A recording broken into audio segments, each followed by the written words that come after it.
Čauko, takže v tomto tutoriáli si ukážeme, ako dať Nodus do Minecraftu, čiže cheaty.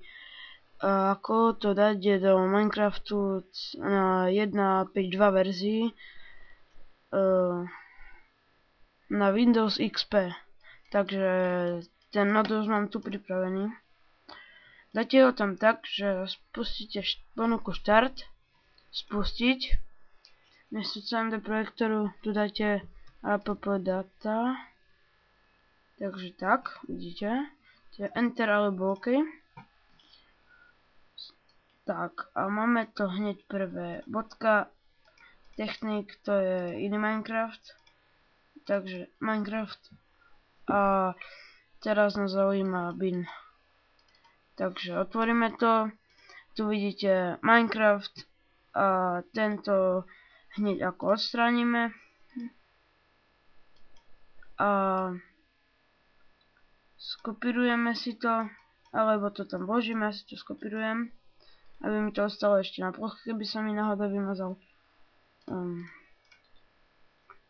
Máme to tu vložiť a premenujeme to ako Minecraft. Tak, a teraz máte to spravené, zrušíte to a otvoríte si Minecraft. Tak, dám si napríklad iný skin. Tak. A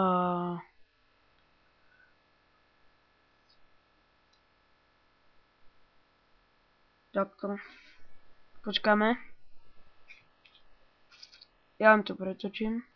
No takto a je to tu. Takže vidíte, Dayton Nodus Forum a máte ho tu.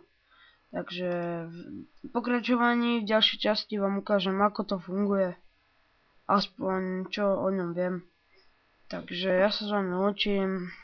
Môžete dať odber, like, možno koment, čo by som mohol vylepšiť. A čaute.